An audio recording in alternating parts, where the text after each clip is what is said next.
nǹkan wo ló máa wá ṣẹlẹ̀ lọ́la? Kí làwọn ètò? Wọ́n á ṣàdúrà, wọ́n máa ṣe speech, wọ́n á tún ṣe àwọn nǹkan èèyàn wà tó máa sọ wá fún advice fún government lórí bó ṣe máa make ìlú easier fún ará ìlú lórí nǹkan bẹ́ẹ̀ yẹn. So tá a bá wo inú ilé kò sí ẹni tó máa mọ̀ pé ẹni tó jẹ́ olórí ilé ti lọ. Èyí túmọ̀ sí pé wọ́n mójútó agbègbè dáadáa.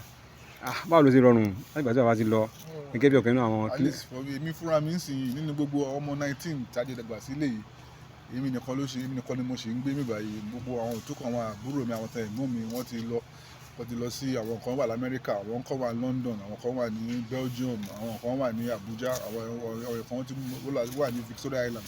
So èmi nìkan ni mo wá kù. So àmì àti àwọn ìyàwó mi àtàwọn ọmọ mi la ṣe wà mí báyìí.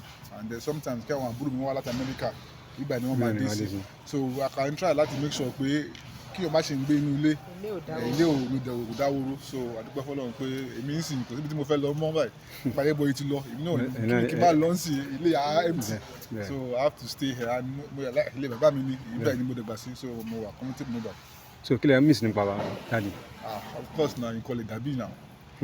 Daddy Ọlọ́run, Daddy ẹni tí Ọlọ́run bless and blessing yẹn dẹ̀ pọ̀. So our family wọn àpọ̀ngbádùn blessing tí Ọlọ́run ṣe fún wọn.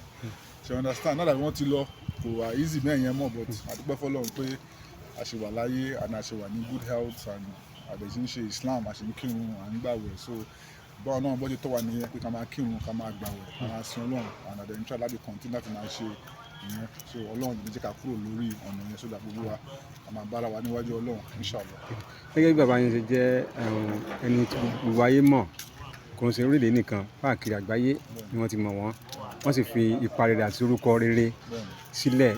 Ǹjẹ́ ẹ lè sọ ìkan tàbí méjì nínú àwọn àǹfààní tẹ́ ti jẹ pé ẹ jẹ́ ọmọ Abíọ́lá? Well, kò tẹ̀ sí almost kò sí ìlú tí máa lọ ní Áfíríkà yìí o tí most of the time bàbá mi ó máa mọ president ìlú yẹn or president wọn bàbá mi nígbà kan. Like máa lọ sí South Africa, president South Africa ń sìn Ramaphosa ó mọ bàbá mi.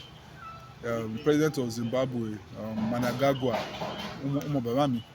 So like even the former president of Kenya tó ṣe kúrò, Kenyatta, bàbá ẹ̀ was president nígbà yẹn. Bàbá ẹ̀ mọ bàbá mi, so òun náà mọ bàbá mi. The president of Togo ó mọ bàbá mi because bàbá ẹ̀ was the president before he became president, so òun náà mọ bàbá mi. So a lot of orí kò dẹ̀ síbi tí máa lọ bá fẹ́ rí president kí n máa orúkọ mi lẹ̀.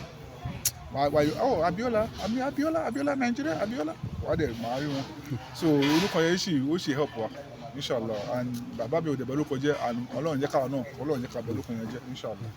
Bẹ́ẹ̀ni, àwọn ẹ̀gbọ́n yín àbúrò yín, how is relationship yín? You know that relationship only better, but we have some issues there as we resolve, and the grace of God Allah will resolve it. But we can do better, and hopefully inshallah we will do better. So wọ́n á gbọ́ pé ìfilọ́lẹ̀ ìwé máa wáyé lọ́la.